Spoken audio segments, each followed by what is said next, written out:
Papo com café. E que maravilhoso esse café do nosso Espaço Gula. Torta, do que é essa torta aqui mesmo, meu caro Pablo? Como? Bariloche, maravilhosa. Aprovadíssima? Aprovadíssima. Aprovadíssima. Bom, para falarmos de moda, para falarmos de estilo, para falarmos... Você lembra do bloco anterior? Deixamos uma perguntinha no ar bastante interessante. Talvez você tenha também, assim como nós aqui da FWTV, uma grande curiosidade a respeito das cores gritantes, a respeito do surgimento do pretinho básico. Todo mundo diz, pretinho básico sempre cai bem. Mas em cores gritantes, verdão, laranjado forte, que existe o laranja e o laranjadão. E aí? O verde e o verdão. O estilo marca-texto, né? Mais ou menos isso. Isso vem assim, ó, Marcelo, muito claro, como já colocamos inúmeras vezes, e é sempre bom enfatizar que não existe uma coisa rígida, uma regra. Não vamos dizer aqui, você precisa a partir de amanhã vestir-se assim. Não estamos amarrados a nada, então. Pelo contrário, foi-se o tempo dos partilhos, queimamos os sutiãs e agora é tudo livre. Olha! É por aí que vai. Revolução total. Revolução total. Boa. Não, as cores, elas tomaram mais, assim, uma proporção maior, digamos assim, de cores mais vibrantes, mais gritantes, entre os anos 60 e os anos 70. Por quê? Lá nós falamos dos homens que voltaram da guerra, foram para casa, mataram a saudade das suas excelentíssimas esposas que aguardavam ansiosamente. Tivemos o baby boom, ou seja, nasceram crianças em todas as partes do mundo. Faz sentido. E agora, nos anos 60 e 70, essas crianças cresceram. E essas crianças são jovens e adolescentes que querem desenfreadamente dominar o mundo. Então, somos os filhos da guerra, vamos continuar de luto? Óbvio que não.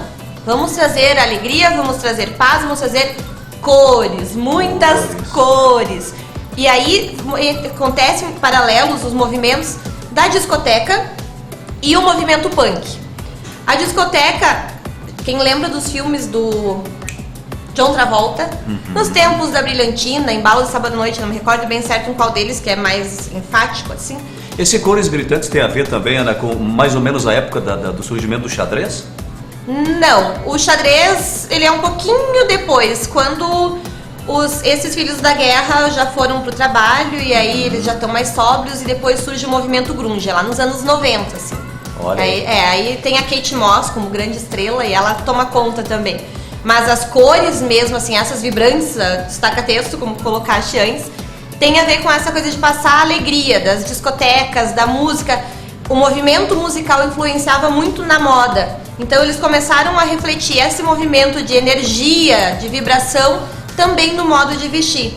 Então eles caminharam por essas cores muito vibrantes, do cabelo com muito brilho, da roupa brilhosa, da discoteca, e caminharam para um movimento de Woodstock, que aconteceu em 69, então aí entra também um movimento hippie, as cores não são tão vibrantes, mas aí vem o movimento Flower Power, que é aquela coisa do paz e amor, de juntar com a natureza, que eles não queriam mais ouvir falar na guerra, eles não queriam mais ser os filhos da guerra, eles queriam um movimento de liberdade de expressão, de poder colocar o que eles gostam, o que eles querem fazer e viver mais tranquilos, enfim, então teve todo aquele movimento hippie, exatamente. Então foram 400 mil pessoas aí num movimento de 3 dias que realmente mudou. De lá pra cá muita coisa mudou, eles marcaram a época, tanto que tentou-se ter uma releitura do movimento de Woodstock, ter outros movimentos, mas nada foi como aquele movimento. Então as cores vêm dessa transição.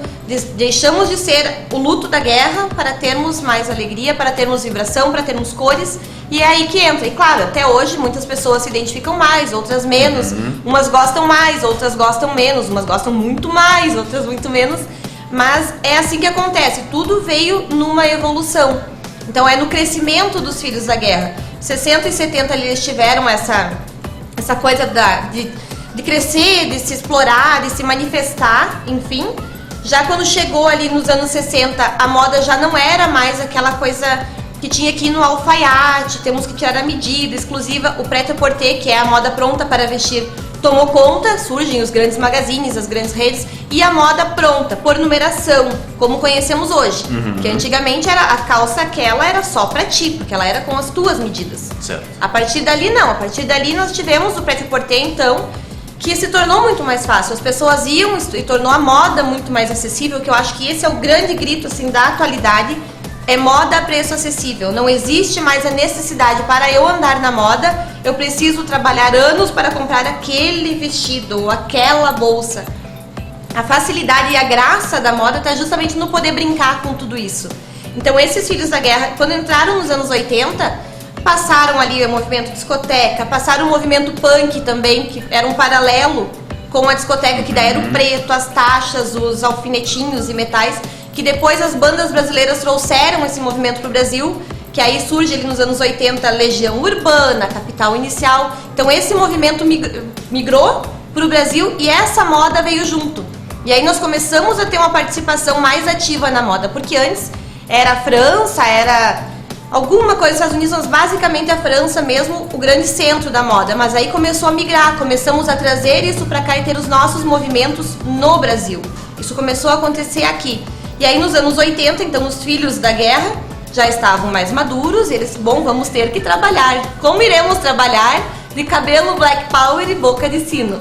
Então o que aconteceu foi que a roupa começou a se modelar mais ao corpo, tomar um formato mais futurista. Lembra do filme, do desenho dos Jetsons? Tinha a babá deles, era um robozinho e os carros voavam, enfim. Aquilo ali é o que se imaginava que nós vestiríamos hoje. Eles realmente acreditavam que o mundo seria, nos anos 2000, a moda seria aqueles vestidos de linhas retas e tal. Então nos anos 60 o futurismo, e aí foi que as cores amenizaram. Então eles ainda tinham um excesso, ainda tinham uma coisa assim mais gritante. Nos anos 80 eles já estavam mais executivos. As mulheres foram trabalhar e o que aconteceu?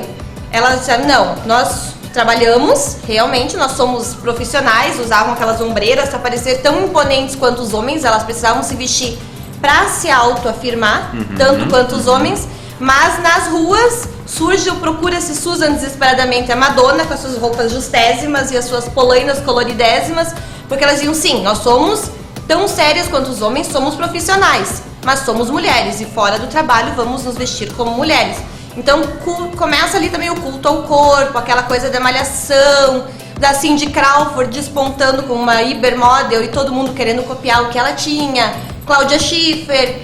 Então tudo isso começa a acontecer em anos 80 e 90, numa revolução do guarda-roupa da mulher também, porque ela já não, ela sabia que ela precisava ter o seu espaço, nada mais atual do que isso agora, porque essa semana a discussão grande era, né, as mulheres e a igualdade com os homens no campo de trabalho.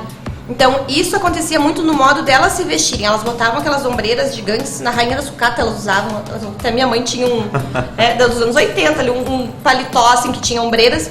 Por quê? Porque os homens têm as costas largas, então elas tinham que mostrar aquela imponência no escritório, mas quando elas saíram dali, não, agora nós vamos malhar, calça justinha, lurex e vamos pra rua, somos mulheres também. E é assim que toda essa evolução foi acontecendo. Maravilha, que aula, hein? Meu amigo Harold, meu amigo Pablo, minha amiga Jocelyn, nossa plateia aqui do Espaço Bula Café. Na verdade, ouvir quem entende sobre o assunto que a gente convida para tratar aqui toda semana é realmente um privilégio. Nós vamos voltar para fechar o nosso programa daqui a pouquinho no último bloco e vamos saber da Iana, consultora de moda, gerente de loja, que é super entendida nesse assunto, já provou pra gente nesse bate-papo até aqui. Homens e mulheres modernos sabem vestir, Iana? Você vai saber já já.